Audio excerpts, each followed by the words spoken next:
Welcome back to eCBSE online classes. We are continuing the module real numbers for class 10th mathematics.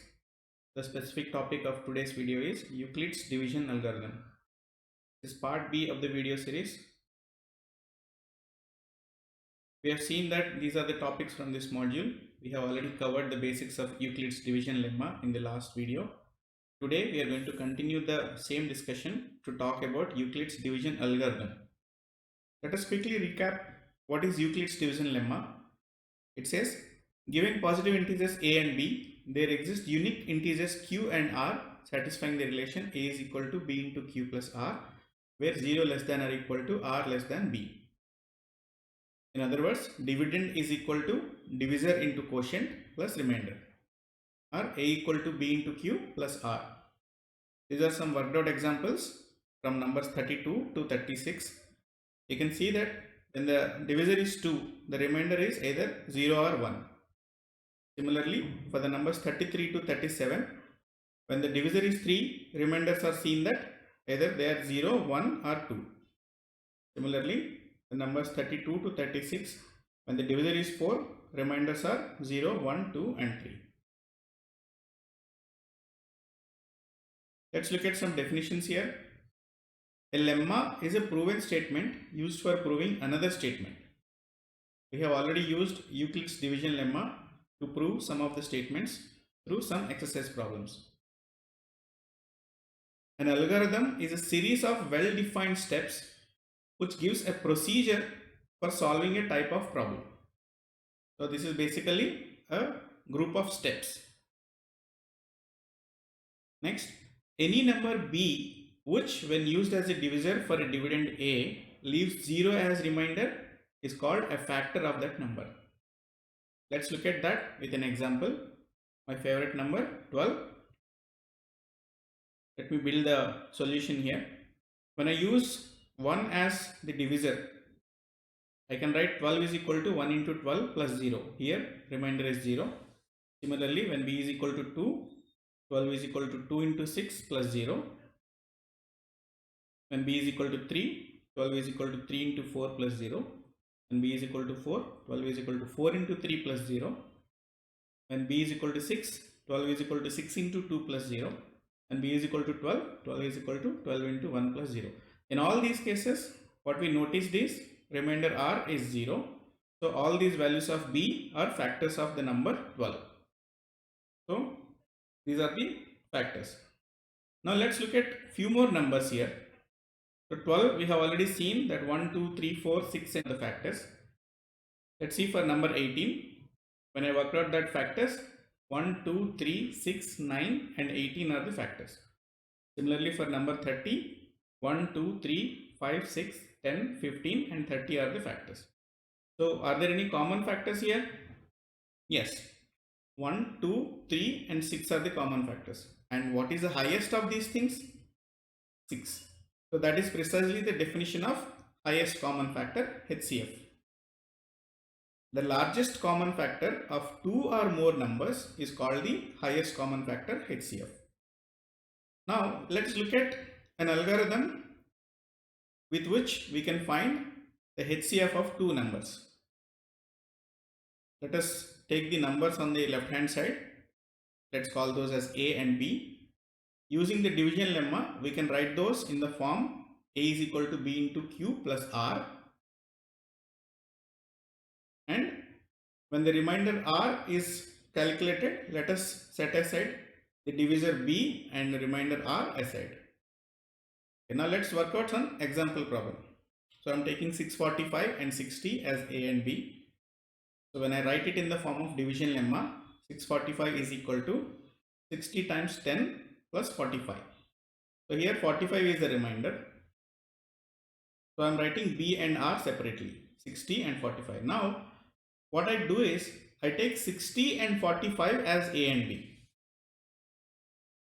and apply again division lemma. Now 60 is equal to 45 times 1 plus 15. Here the divisor and remainder are 45 and 15. Again I apply Euclid's division lemma on these two numbers. That becomes 45 is equal to 15 times 3 plus 0. Now I got the remainder as 0. The divisor at which this procedure is yielding remainder as 0 is called the highest common factor. So the divisor which leaves 0 as remainder is HCF. This is exactly what is Euclid's division algorithm. Now let us write those in terms of words. What does it say? The first step is apply Euclid's division lemma to numbers a and b. We have a, b. We have written that into form of a is equal to b into q plus r, where 0 less than or equal to r less than b. And write down b and r separately. If r is equal to b, b is the highest common factor of a and b. If r is not equal to 0, apply the division lemma to b and r. Next, continue the process till the remainder is 0. The divisor at which the remainder is 0 is called the highest common factor. These are exactly the same steps that we have followed in the previous slide to calculate the highest common factor of 645 and 60. Now let's solve some exercise problems here. First one is, an army contingent of 616 members is to march behind an army band of 32 members in a parade. The two groups are to march in the same number of columns. What is the maximum number of columns in which they can march? Now let's look at the problem step by step. What are all given? An army contingent of 616 members, correct? So let us write them as some blue soldiers. Now there is an army band which is going ahead. Let us write them in the red dots. So they are all going in certain lines, correct? We are calling those as columns in one direction. So now what is asked for us? So let us look for some keywords in this problem. It says columns, right? Those are factors. It also said there are same number of columns. So when you say same, it is common, right? And what we are asked to find is the maximum number of columns. So that is highest common factor. So what we are basically asked to find out in this problem is to find out highest common factor. So we need to use Euclid's division algorithm. So Euclid's division lemma is a is equal to b into q plus r, where 0 less than or equal to r less than b. Now let us find out where are a and b in the problem. 616 members, that is the largest number in the problem, so that becomes our a, and 32 members in the band, that becomes b. So let us apply Euclid's division lemma on numbers a and b here and note down b and r. So 616 and 32. So 616 is equal to 32 times 19 plus 8. The divisor is 32 and remainder is 8. Still remainder is not 0. So let us apply the Euclid's division lemma one more time on 32 and 8. That becomes 32 is equal to 8 times of 4 plus 0. Here we got the remainder as 0. So the highest common factor of 616 and 32 is equal to 8. So the answer for the above problem is the members of army contingent and the band can march together in maximum of 8 columns. Now let's look at another exercise problem. It says, use Euclid's division lemma to show that the square of any positive integer is either of the form 3m or 3m plus 1 for some integer m. There is also a hint given here. Let x be any positive integer, then it is of the form 3q, 3q plus 1 or 3q plus 2. Now square each of these and show that they can be rewritten in the form 3m or 3m plus 1. So this is an easy problem because the steps are already given in the form of a hint. Now let us try to build the solution. Let's write x here, x square. So in the hint it is given that any positive integer can be written in the form of 3q, 3q plus 1 or 3q plus 2. If you remember, we have solved exactly the same problem in our previous video. So let us start with 3q. What is square of 3q? That becomes 9q square. If you write it in the form of right hand side of the lemma, b into q plus r. If I take 3 as common, that becomes 3 into 3q square plus 0. If you say let 3q square is equal to m, The final form will be x square is equal to 3m. Now let's take 3q plus 1 and square it. So if you use a plus b whole square formula, that becomes 9q square plus 6q plus 1.